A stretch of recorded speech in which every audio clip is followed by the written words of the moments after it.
वेड हे प्रेमाचे भाग 32. त्याला आईशी बोलायची इच्छा झाली. आईला फोन लावणार तोच आईचाच फोन आला. आईचा नंबर पाहून त्याला गहीवरून आले. आता पाहू पुढे. बाळा, कसा आहेस? तुझी खूप आठवण येत होती म्हणून तुला फोन केला.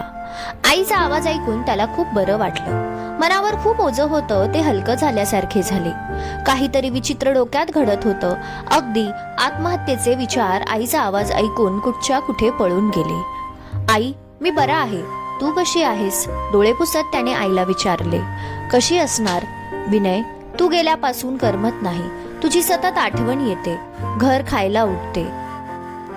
हे बोलून आई रडू लागली. आई, रडू नको तू. मी तुला भेटायला लवकरच येईल. आईचं ते रडणं त्याला सहन होत नव्हतं. त्याला फार वाईट वाटत होतं. त्याच्या मनात विचार आला की आईपासून दूर झालो तरी आई रडते आहे आणि जर मी नेहमीसाठी असलं मी काहीच करणार नाही. आईची आणि घरच्यांची चौकशी केली. विनय, दादाच्या लग्नाची तारीख ठरवली आहे. ह्या 15ला लग्न आहे. अरे वा, खूप छान. ऐकून बरं वाटलं आई. मी सुट्टी घेऊन येईल. विनयचा चेहरा हसरा झाला होता. तितक्यात राज आला. राजला पाहून त्याने फोन ठेवला. राजने त्याच्या खांद्यावर हात ठेवत विचारले, काय बरं वाटतंय का? राज देखील विनयच्याच वयाचा होता. कामामुळे दोघांमध्ये इतकं बोलणं होत नव्हतं. पण आज त्याला विनयशी बोलावंसं वाटत होतं. त्याचे कारण होते की प्रियासोबत जे बोलणं होतं ते त्याने ऐकलं होतं. राज, थँक्स. आज तू खूप काळजी घेतली. Vinay, no formalities please. Vinay किंचित हसला. राजने विषय काढला. विनय, प्रेम किती सुंदर भावना आहे ना? पण मित्रा, खरं प्रेम नशिबात नसेल तर त्याहून मोठा श्राप काय असेल? विनयच्या मनातील खळबळ त्याला जाणवत होती. तो पुढे बोलू लागला. या मुली जीव लावतात आणि जेव्हा खरंच साथ द्यायची वेळ येते तेव्हा मात्र दगा देतात. हे सारं बोलत असताना त्याच्या डोळ्यात आग होती. बहुतेक त्याच्या आयुष्यात त्याच्या प्रेमाने त्याला दगा दिला होता. आज जणू ती खपली विनयचे बोलणं ऐकून निघाली होती. विनय, सॉरी. तुझं बोलणं मी ऐकलं आहे. त्यामुळेच मी हे सारं बोलतो आहे. मला कळत नाही ह्या मुली अशा का वागतात. किती निर्दयी मनाच्या असतात. कशाला आशेला लावतात. राजच्या बोलण्यात नकारात्मकतेची झालर होती. विनयला त्याचे विचार पटत नव्हते. राज, तुझं प्रेम तुला सोडून गेले का? खूप वर्षाने कोणीतरी राजला इतक्या प्रेमाने विचारलं होतं. त्याचा कंठ दाटून आला होता. विनय त्याच्या उत्तराची वाट पाहत होता. त्याने मोबाईलमध्ये एका मुलीचा फोटो दाखवला. हे बघ, माझं पहिलं प्रेम. स्वाती नाव. जीवापाड प्रेम केलं. अगदी लग्नानंतरची स्वप्न रंगवली होती हिच्यासोबत. मुलांची नावं काय ठेवायची इथपर्यंत विचार केला होता. एकमेकात हरवून जायचो.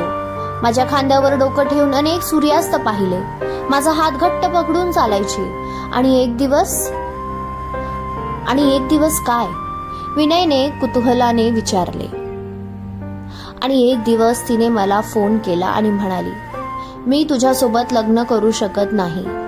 माझ्या घरच्यांनी माझ्यासाठी दुसरा मुलगा बघितला आहे. कोणीतरी कानात गरम तेल ओतत आहे की काय असं वाटत होतं.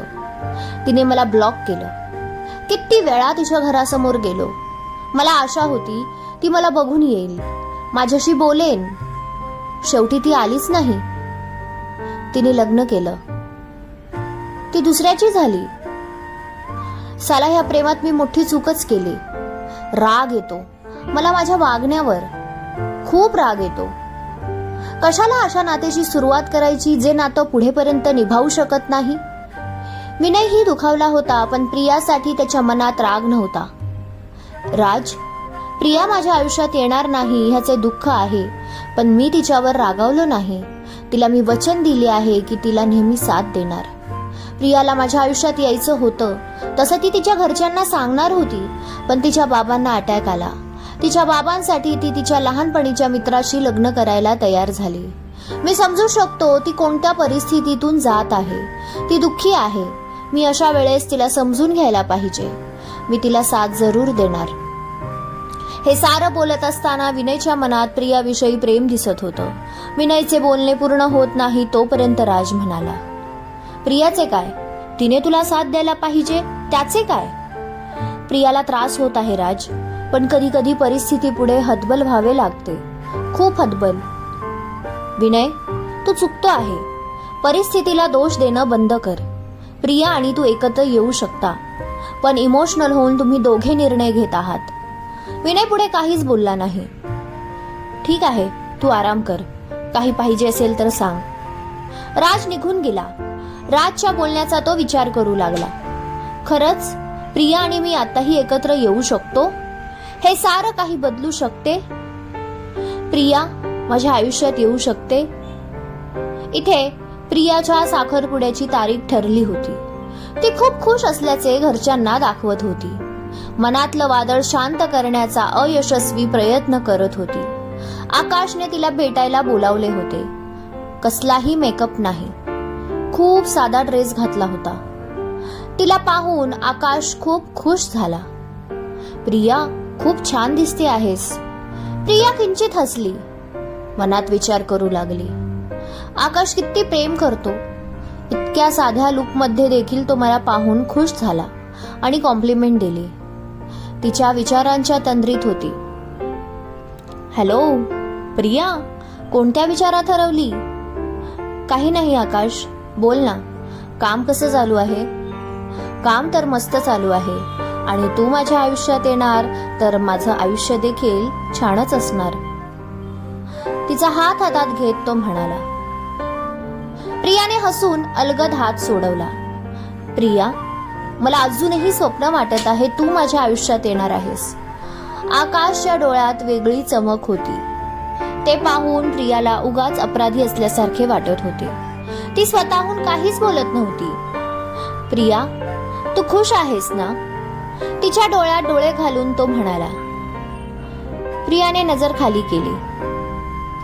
प्रिया, सांग ना, तू खुश आहेस ना? हो आकाश, मी खुश आहे. नको असताना देखील ती हसून म्हणाली. आपण या वीकेंडला साखरपुड्याची तयारी करूया. तुला तुझ्या आवडीची रिंग घेऊया. तुला जी डिझाईन आवडते तीच घेऊया. तुला पाहिजे तसे कपडे घेऊया. तुला जे आवडतं तसंच करूया. खूप स्पेशल दिवस आहे आपल्यासाठी. सगळं तुझ्या चॉईस प्रमाणे झालं पाहिजे. तू मला खुश पाहिजे. तुझा आनंद महत्वाचा. हो, आणि माझ्या ओळखीची मैत्रीण आहे. ती मेकअप आर्टिस्ट आहे. खूप छान मेकअप करते. तिला मी सांगून ठेवतो. आकाशचा आनंद चेहऱ्यावरून स्पष्ट दिसत होता. या उलट प्रिया, तिला कशातच रस नव्हता. आकाश त्या दिवसाची आतुरतेने वाट पाहत होता. प्रिया मात्र हळवी झाली होती. रूम मध्ये एकटी रडत बसायची. क्रमश कथालेखन आणि अभिवाचन अश्विनी कुणाल ओगले. श्रोते हो, आजचा भाग कसा वाटला कमेंट मध्ये सांगायला विसरू नका. व्हिडिओला एक लाईक जरूर द्या आणि अजूनही चॅनलला सबस्क्राईब केलं नसेल तर जरूर करा.